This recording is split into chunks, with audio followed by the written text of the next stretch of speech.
I'm Mike and I'm going to every single New York City subway stop. Today I'm at 15th Street Prospect Park. Let's see what's up. Today I'm with Shane. What's going on around Prospect Park?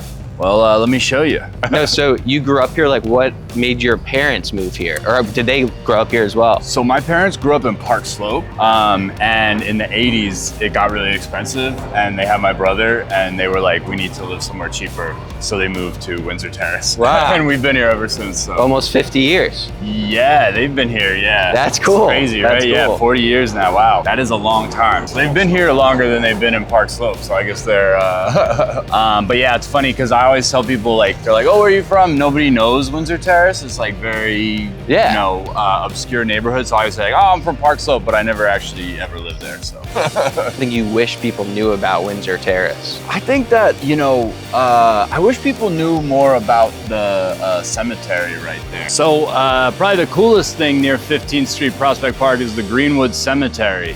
This is one of the oldest rural cemeteries in the country, and it's sort of like the original park or green space in New York City. Let's head in and check it out. So one of the coolest spots near 15th Street Prospect Park is the grave of Henry Chadwick. He is a sports reporter from the 19th century who was the first guy to ever write down the rules of baseball.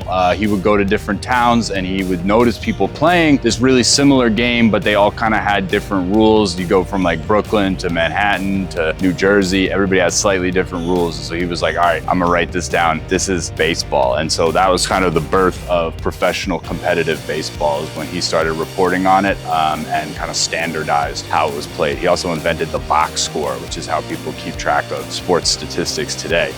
One thing I think is funny, kind of ironic, is that America's pastime was originally basically invented by a British guy. He was from England. Yeah, that's Henry Chadwick. So you mentioned how the neighborhood's kind of Park Slope adjacent. What's kind of that culture of Park Slope versus what's the culture here? Yeah, so I think like, Park Slope is a little more hip, a little more like progressive and stuff. Out here is maybe a little bit more conservative, but kind of different like income levels too. Like I said, like this was a cheaper neighborhood to live in, so that's why like my parents moved here. It's like funny too, because it's very, very like Catholic, conservative Catholic vibes. But parents raised me Catholic, but even they were kind of just like, yo, it's a little crazy here sometimes. What did you and your friends do growing up around the neighborhood? Ooh, well, so we were near the park, so we would often go to the park and smoke weed a lot. Nice. Which is legal nowadays. Which is legal now. How has the neighborhood changed in the time that you've been here over the last few decades? It's a lot more expensive. I think when I was growing up, it was a lot of like kind of civil servants, stuff like that. People, like a lot of blue collar kind of stuff in terms of people's jobs. There's a lot of like police officers, firefighters, sanitation people that have lived here for a long time. Now it's becoming, I think because it's like a satellite of Park Slope, it's like all the people that are late to the Park Slope party are like moving here. On my parents' block a couple years ago, some family moved in and they put this like flag out with like a really interesting coat of arms on it. And I like looked it up and they were like French aristocracy. And they were like flying that in front of their house. I was like, that's really different than the people that used to live here. It's very like working class Irish, Italian, like Hispanic, like Puerto Rican and stuff like that. Now it's a little bit more of a trendy neighborhood, which is, hey, the food's better. Nice restaurant, when that happens, nice restaurants open, so can't complain about that, but definitely could complain about the rent. And so if someone wanted to live here, about how much does a 1-bedroom cost to rent a month? Ooh, if you're paying market rate, that's like 4K, dude. 4K? Could be, depending on the unit. I think some of the, in the apartment buildings, it's a little cheaper than that. But yeah, nah, if you look on Zillow, it can be pretty crazy. No. This block looks a lot like Queens. They filmed the Andrew Garfield Spiderman movies here. Really? Yeah, because it just looks like Queens. So this is Farrell's. This is probably the oldest bar in the neighborhood. If you look up, it was established in 1933, which is to say as soon as possible after Prohibition was ended, and it's been here ever since. It's almost as old as 15th Street Prospect Park itself, because that stop opened in 1925. Exactly. It was notably the first place I ever got drunk. So that was fun. I ran into my uncle there and we both were like, don't tell my mom I'm here. And interesting little historical oddity. So they've got these buttons in the walls here. See that? What could that be for? Well, this place didn't let women come inside until the 1960s.